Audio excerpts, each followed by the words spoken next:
امی میں اسکول نہیں جاؤں گی، میری طبیعت بہت خراب ہے، اسکول میں مجھ سے بیٹھا بھی نہیں جائے گا، آپ میری بات کیوں نہیں سن رہی؟ میں تو رونے لگی تھی، روتے ہوئے اپنے امی سے التجائی لہجے میں کہنے لگی کہ مجھے اسکول مت بھیجے، مگر میری امی بھی ضد پر آ چکی تھی، کہنے لگی کہ ابھی کے ابھی اپنے بستر سے نکلو گی یا میں تمہارے ابو کو بلاؤں؟ اگر انہیں پتا چلا کہ تم ایک مرتبہ پھر بہانہ بنا رہی ہو تو جانتی ہو نا وہ تمہارا کیا حشر کریں گے۔ پڑھائی کے معاملے میں میرے ابا بہت سخت تھے۔ پچھلے 3 دن سے میں اسکول سے مسلسل چھٹی کرتی آئی۔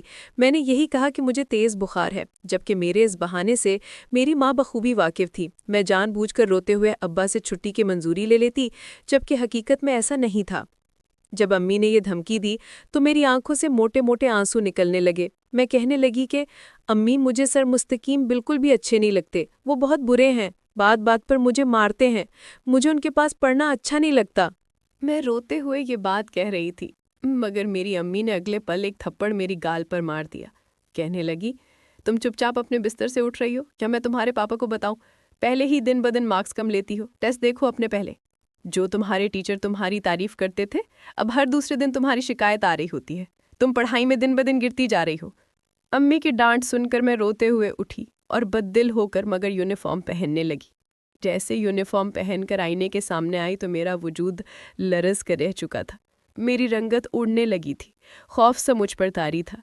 مگر میں کیا کرتی؟ اپنی ماں کو کیسے بتاتی کہ سر مستقیم بہت برے ہیں، وہ میرے ساتھ اچھا سلوک نہیں کرتے؟ 3 دن تک اسکول سے چھٹی کی تھی۔ تھوڑا بہت ناشتہ کیا اور پھر میری والدہ مجھے اسکول چھوڑنے کے لیے نکل آئی۔ میں 7ویں جماعت کی طالب علم تھی۔ میرے والد تو آفس جا چکے تھے، میری والدہ ہی مجھے اسکول چھوڑا کرتی تھی۔ میں واپسی پر اسکول کی بچیوں کے ساتھ واپس آ جایا کرتی تھی۔ میری والدہ مجھے اسکول کے دروازے پر چھوڑنے کے لیے آئیں، تبھی وہاں پر موٹر سائیکل پر سر مستقیم بھی پہنچ چکے تھے۔ سر مستقیم نے پلٹ کر میری جانب دیکھا تھا، ان کے چہرے پر ایک مسکراہٹ پھیل چکی تھی۔ تب میرے وجود نے ایک عجیب سی سرسری لی تھی۔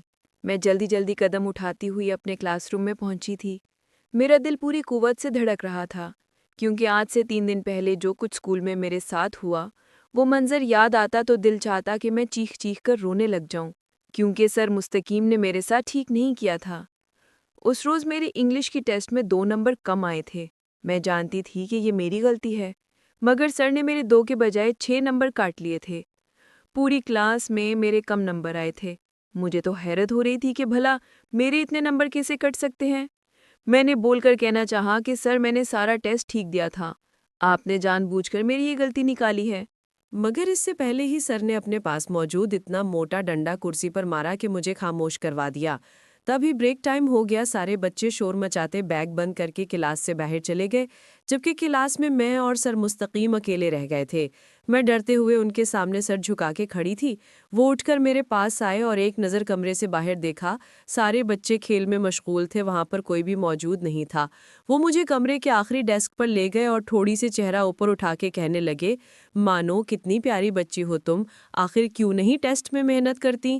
ان کا یوں میری ٹھوڑی سے مجھے پکڑنا مجھے اچھا نہیں لگا تھا۔ میں نے ہٹانا چاہا، لیکن وہ انگلیوں سے میرے گال ہلا کر کہنے لگے کہ مانو بیٹا، اگر تمہیں کوئی چیز سمجھ نہیں آتی تو تم مجھ سے پوچھ لیا کرو، تم تو اتنی اچھی لائق فائق بچی ہو، پھر اس طرح کی غلطیاں کیوں کرتی ہو؟ آج چھٹی کے بعد میں تمہیں ایکسٹرا کلاس دوں گا، سب بچے گھر چلے جائیں گے تو تم اسی کلاس میں رکی رہنا۔ میں تمہیں اتنا اچھا سمجھاؤں گا کہ تمہیں دوبارہ کوئی مسئلہ درپیش نہیں آئے گا۔ اتنا کہتے ہوئے سر کا ہاتھ میرے گال سے میری گردن اور پھر وہ میرے کندھے کو اپنے سخت ہاتھ سے سہلا رہے تھے۔ مجھے ان کا یوں چھونا بالکل بھی اچھا نہیں لگا تھا۔ میں رونے لگی۔ مجھے روتا دیکھ کر سر نے مجھے جھڑک دیا، کہنے لگے، چپ ہو جاؤ، رو کیوں رہی ہو؟ کیا ہے میں نے تمہارے ساتھ؟ باتیں تو کر رہا ہوں، کیا میرا چھونا تمہیں برا نہیں لگ رہا؟ میں نے تو صرف تمہارے کندھے پر ہاتھ رکھا ہے، تمہارے گھر والے تمہارے کندھے پر ہاتھ نہیں رکھتے۔ میرے چھونے سے رونے والی کیا بات ہے؟ دیکھو، میں بھی تو تمہارا روحانی باپ ہوں، آؤ میرے ساتھ میری گود میں بیٹھو۔ سر مجھے زبردستی اپنی گود میں بٹھانا چاہتے تھے، مگر میرے دماغ میں خطرے کی گھنٹی بجنے لگی تھی۔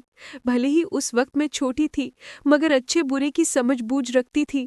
میں سر کو وہیں چھوڑ کر بھاگ گئی، جبکہ سر غصے سے مجھے بلاتے رہے۔ مجھ سے تو ٹھیک سے سانس بھی نہیں لیا جا رہا تھا، ایسے لگ رہا تھا جیسے کہ میری سانسیں رک چکی تھیں۔ میں اس روز یہی دعا کرتی رہی کہ اللہ پاک دوبارہ میرا کبھی سر مستقیم سے سامنا نہ ہو، میں تو اسکول سے ہی چھوڑ دوں، دوبارہ یہاں نہیں آؤں گی۔ بار بار مجھے اپنے گالوں پر اور گردن پر ان کا ہاتھ پھیرتا محسوس ہو رہا تھا۔ میں نے جلدی سے چھٹی ہوتے ہی بیگ پہنا اور اسکول سے باہر بھاگ گئے تاکہ سر کسی طرح مجھے روک نہ سکے۔ آج میں سب سے پہلے ہی اسکول سے باہر نکلی تھی اور بھاگتے ہوئے گھر پہنچی تھی۔ گھر جاتے جاتے میرا پورا وجود پسینے سے شرابور ہو چکا تھا، مجھے بخار ہونے لگا تھا۔ اگلے 2 دن تک اسکول نہ گئی، مگر آخر میں کتنے بہانے بناتی۔ میں اسکول میں اردو سبجیکٹ کی کلاس اٹینڈ کر رہی تھی۔ جیسے جیسے سر کے سبجیکٹ کی کلاس نزدیک آ رہی تھی، میرے تو ہوش اڑنے لگے تھے۔ یہ دعا کرنے لگی کہ اللہ کرے سر مستقیم کلاس میں ہی نہ آئیں، اسکول کا پرنسپل کوئی میٹنگ بلا لے، وہ وہاں چلے جائیں۔ مگر جیسے ہی گھنٹی بجی تو سر مستقیم کلاس میں آ چکے تھے۔ آتے ہی سب سے پہلے انہوں نے ایک نظر مجھ پر ڈالی۔ ان کے چہرے پر ایک مسکراہٹ تھی۔ انہوں نے پہلے تو اپنا کام لکھانا شروع کیا۔ باقی بچوں سے تو وہ سوال جواب کر ہی رہے تھے، مگر مجھ سے سوال جواب کرنے کا انداز تو کچھ اور ہی تھا ان کا۔ میں تو نظریں جھکائے بیٹھی خاموشی سے کام لکھتی رہی۔ وہ سب بچوں کی کاپیاں چیک کر رہے تھے۔ میری کاپی انہوں نے آخر میں چیک کی تھی۔ میں نے ایک ایک لفظ بالکل ٹھیک لکھا تھا، لیکن سر کو کسی بھی طرح کی شکایت کا موقع نہ ملے۔ مگر اس کے باوجود سر نے میری کاپی کے صفحے پر سرخ پینسل سے کراس ڈال دیا۔ کہنے لگے کہ یہ کیا کام کیا ہے تم نے؟ کیا ایسے لکھتے ہیں؟ دن بدن تم نالائق ہوتی جا رہی ہو مانو۔ میرا نام تو مہنور تھا، مگر اسکول میں اور گھر میں سب مجھے مانو کہہ کر ہی بلایا کرتے تھے۔ میں نے ڈرتے ڈرتے کہا، میں نے کام تو بالکل ٹھیک لکھا ہے، یہ دیکھیں ایک ایک لفظ میں نے ٹھیک لکھا ہے۔ ڈرتے ڈرتے میری آنکھوں سے آنسو آنے لگے تھے۔ میں بہت خوف زدہ ہو چکی تھی، مگر سر نے اگلے پل میرا ہاتھ پکڑا۔ کہنے لگے کہ جاؤ اپنی پینسل لے کر آؤ۔ میں ڈرتے ڈرتے پینسل لے کر آئی تو انہوں نے اپنے پاس ایک کرسی کھینچ کر مجھے بٹھا دیا۔ سر کے آگے ایک ٹیبل پڑا ہوا تھا جس پر بچوں کی کاپیوں کے انبار لگے ہوئے تھے۔ سر کے چہرہ اور کندھوں تک ہی وہ نظر آتے تھے۔ میں جب وہاں پر بیٹھی تو ان کاپیوں کے انبار میں تو گویا چھپی گئی تھی۔ سر نے میرا ہاتھ پکڑ کر مجھے ایک ایک لفظ لکھوانا شروع کر دیا، اور اسی کے ساتھ ہی وہ کبھی میری کمر پر ہاتھ پھیرتے تو کبھی میری ٹانگ پر ان کا ہاتھ ہوتا۔ سر کا لمس محسوس کر کے میں نے نظر اٹھا کر انہیں دیکھا تھا۔ ان کی آنکھوں میں ایک چمک تھی اور تنبیہ بھی تھی کہ میں چپ کر رہ گئی۔ جو میں کر رہا ہوں مجھے کرنے دو اور آگے دیکھ کر کام لکھو۔ میرا تو ہاتھ ہی کام نہیں کر رہا تھا، ایک بھی لفظ مجھ سے لکھا نہیں جا رہا تھا۔ اگر میں وہاں سے اٹھتی تو سر مجھے جان سے ہی مار دیتے۔ ڈرتے ہوئے وہاں پر بیٹھی ایک ایک لفظ لکھتی رہی اور سر میرے پورے جسم پر ہاتھ پھیرتے رہے۔ جیسے ہی کمرے کے باہر پرنسپل کی آواز آئی تو سر کا ہاتھ فوراً اٹھا۔ میں نے اس وقت شکر ادا کیا اور وہاں سے اٹھ گئی۔ پرنسپل اسکول میں راؤنڈ لگا رہے تھے، میں دوبارہ اپنی جگہ پر جا کر بیٹھ چکی تھی۔ اس روز جب چھٹی ہوئی تو چھٹی کے وقت باہر جانے لگی، تبھی میرے کندھے پر کسی نے ہاتھ رکھا تھا۔ میں نے پلٹ کر دیکھا تو پیچھے ایک لڑکی کھڑی تھی۔ کہنے لگی، تمہیں اسٹاف روم میں سر مستقیم بلا رہے ہیں۔ اور پھر ویڈیو کا اگلا پارٹ دیکھنے کے لیے لائک کریں اور کمنٹ کریں اور چینل کو سبسکرائب کریں۔